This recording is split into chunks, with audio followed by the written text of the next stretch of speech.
sebentar mau melakukan wawancara terkait dengan tugas saya, yaitu modul 3.1 mengenai keputusan pimpinan yang bijaksana yang terkait dengan dilema etika Pak dilema etika ya.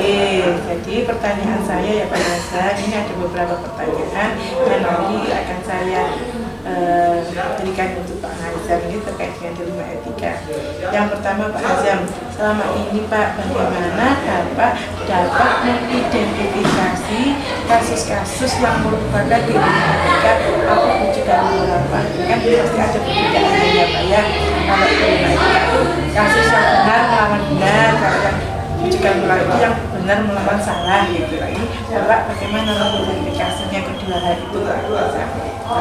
Dalam mengidentifikasi sebuah masalah di sebuah instansi, terutama di satuan pendidikan di sekolah, kita satu merujuk pada yang pertama adalah moral, dan yang kedua adalah aturan.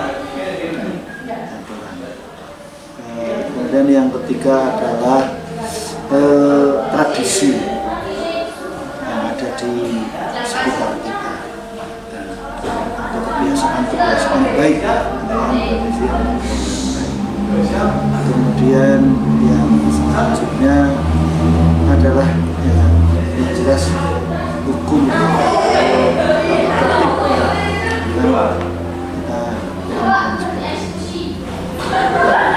berarti ada 4 hal nih Pak yang terkait dengan yang bisa Bapak identifikasi, yaitu moral, aturan, tradisi atau kebiasaan-kebiasaan baik, hukum atau tata tertib yang ada di tempat tersebut gitu Pak. Baiklah Pak. Untuk yang kedua Pak, pertanyaannya Pak, selama ini Pak bagaimana Bapak menjalankan pengambilan keputusan di sekolah Bapak, terutama untuk kasus-kasus di mana ada dua kepentingan yang sama-sama benar atau sama-sama mengandung nilai kebajikan. Nah ini pasti sulit sekali nih Pak. Dua hal yang sama-sama tapi harus memilih satu. Dalam melakukan pengambilan keputusan di mana ada dua kepentingan yang sama-sama benar, kita harus selalu berkoordinasi dengan pihak-pihak yang terkait dengan masalah tersebut. Kemudian yang kedua adalah kita memikirkan dampak yang paling menjadi pertimbangan adalah dampak kepada peserta didik. Apakah berpihak pada peserta didik atau tidak? Kalau itu berdampak merugikan peserta didik, jelas itu akan saya kalahkan. Saya akan memilih yang lebih bermanfaat bagi peserta didik. Kemudian yang ketiga yang keempat yang ketiga adalah dampak terhadap satuan pendidikan atau sekolah. Jadi ada 3 Pak menurut Bapak. Satu adalah selalu berkoordinasi dengan pihak-pihak yang terkait. Yang kedua, Bapak akan memberikan dampaknya kepada peserta didik. Apabila ada dampak yang negatif, pasti Bapak akan memutuskan itu. Dan yang ketiga adalah pada satuan pendidikan Bapak. Terima kasih Pak. Untuk yang ketiga, langkah-langkah atau prosedur apa Pak yang pernah biasa, apa yang pernah terbiasa Bapak lakukan selama ini Bapak terkait dengan tadi masalah yang benar gitu, benar ketemu benar. Ya, satu jelas meminta informasi yang lengkap dan akurat.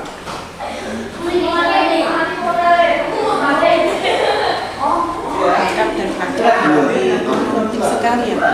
Jadi yang pertama kita tidak punya informasi lengkap akurat, langsung ambil keputusan.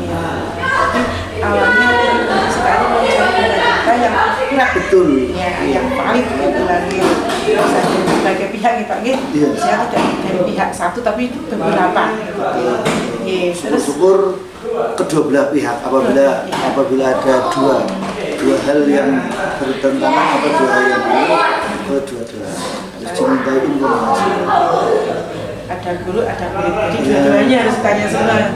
Iya, itu sebenarnya adalah Terus yang keempat Pak, hal apa saja yang selama ini Bapak anggap efektif dalam mengambil keputusan pada kasus-kasus dilema etika, Pak?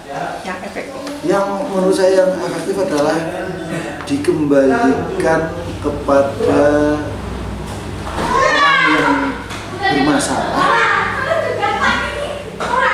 supaya bisa ikut memecahkan masalah yang dihadapi oleh misalnya sekolah. Karena apa? Ini supaya terjadi keputusan itu bukan sepihak, tapi apa ya? Ada upaya dari seseorang yang bermasalah tadi untuk menyelesaikan masalahnya, mencari solusinya, sehingga jangan sampai hanya sepihak saja. Misalnya, taruhlah misalnya ya, Bunda nih pada saat itu ada dua kepentingan yang bersamaan dalam waktu. Saya akan meminta pertimbangan Bunda nih, kalau menurut Bunda nih yang mana yang harus diambil.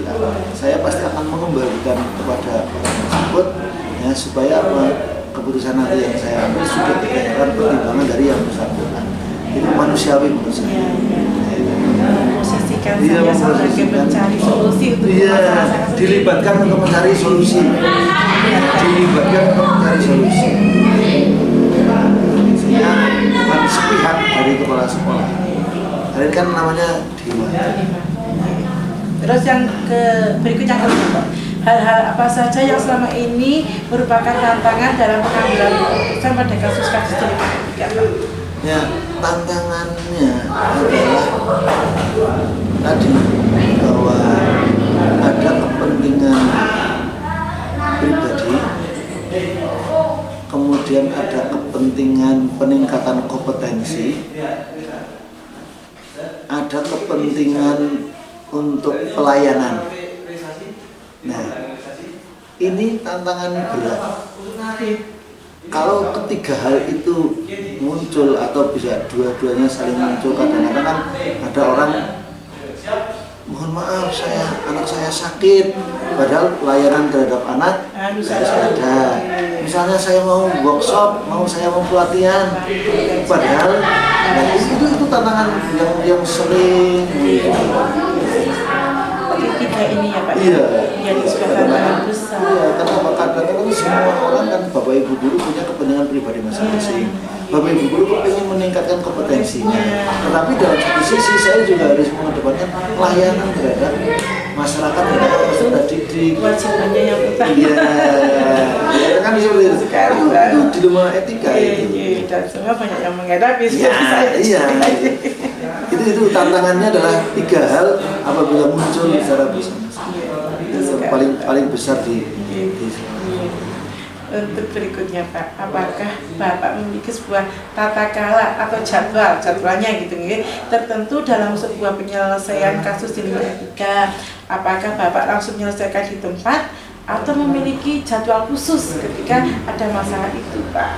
Ya, apabila ada suatu masalah tersebut, saya tidak langsung mengambil posisi ambil keputusan, tapi saya akan memanggil khusus karena butuh untuk diskusi, butuh untuk saling berbagi tadi, bisa mengetahui latar belakangnya kan. Itu menurut saya harus ada waktu khusus yang tidak serta-merta langsung diselesaikan di tempat, karena mengetahui latar belakangnya dan juga mendiskusikan solusi yang berjalan.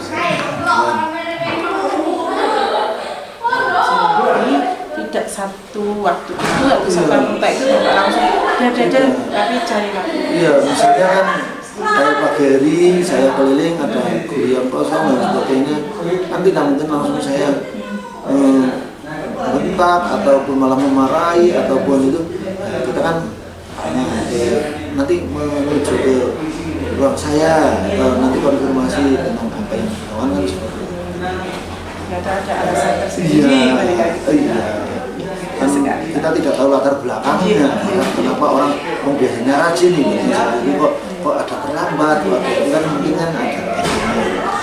Baiklah Pak, untuk yang nomor 7 ini Pak, adakah seseorang Pak, orang atau faktor-faktor apa yang selama ini mempermudah atau membantu Bapak dalam mengambil keputusan dalam kasus-kasus pemilihan ini?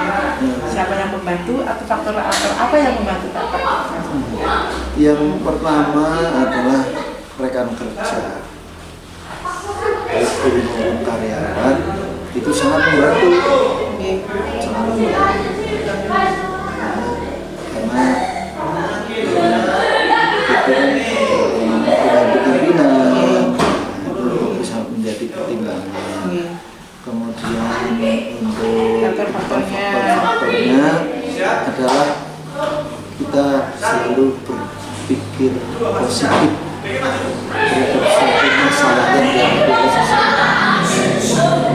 Itu yang akan menjadikan apa ya, nanti membuka jalan keluar yang baik. Itu menurut saya.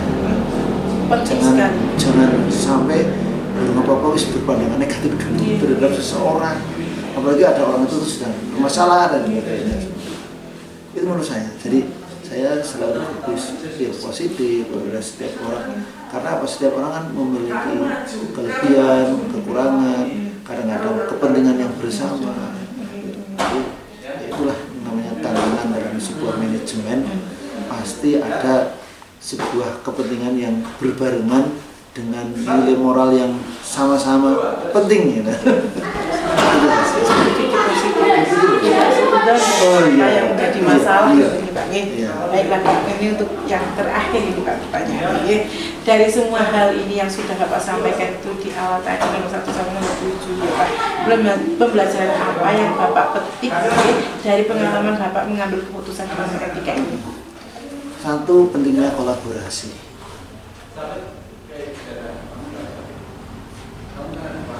Kolaborasi. Yang kedua ya refleksi apa? Karena kadang-kadang masalah itu muncul lagi, kita sudah punya solusinya ya.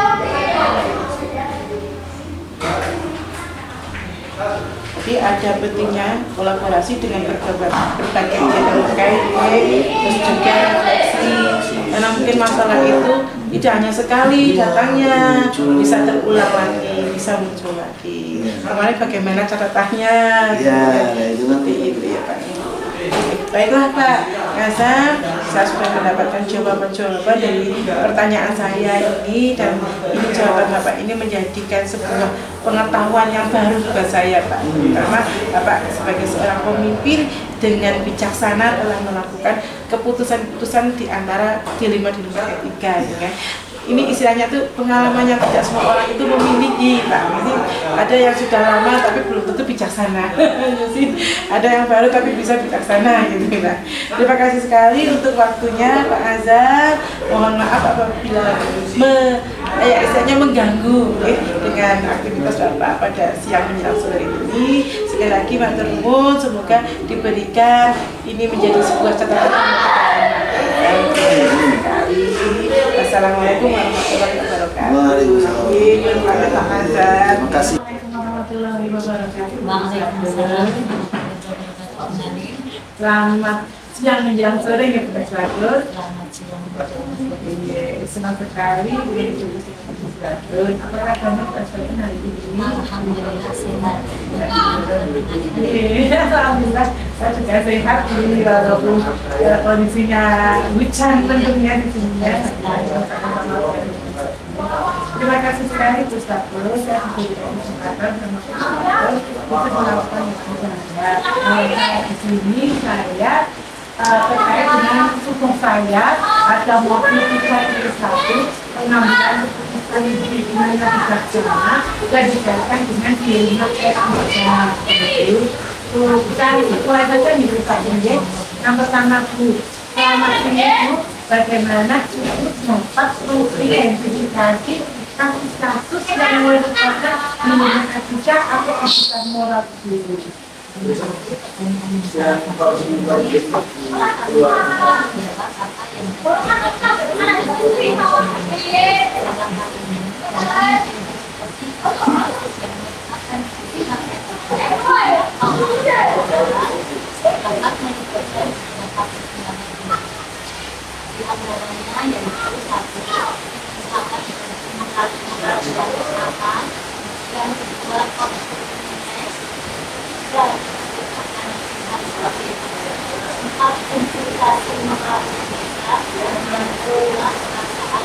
Selama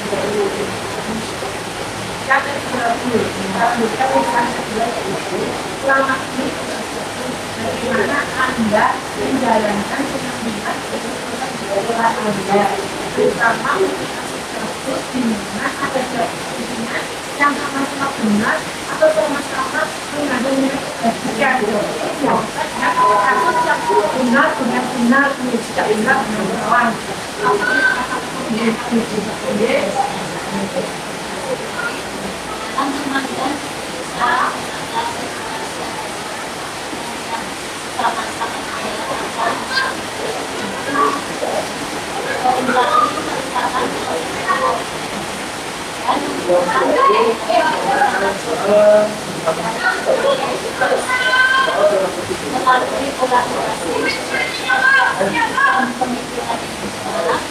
Saya berusaha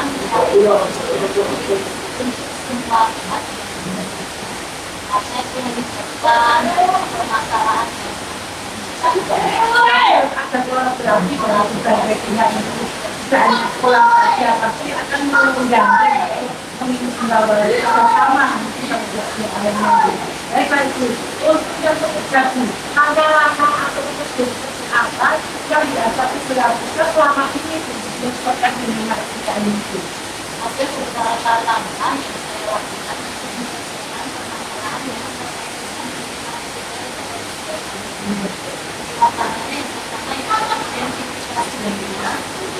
yang kedua mengumpulkan informasi yang ketiga yang keempat mempertimbangkan konsekuensi dan yang kelima kita selalu melakukan konsultasi dengan pihak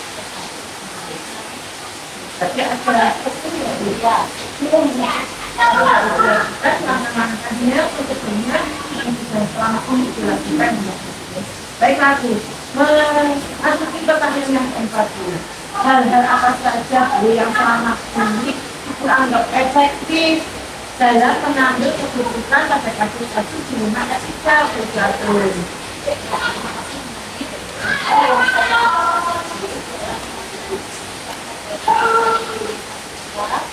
Ada beberapa hal, yang antaranya satu pertimbangan nilai, yang kedua konsultasi, yang ketiga analisis konsekuensi, yang keempat kebijakan yang komprehensif, kelima etika diri, keenam kode etik atau pedoman, ketujuh pemantauan dan evaluasi, dan yang terakhir yaitu pembelajaran dan pengembangan.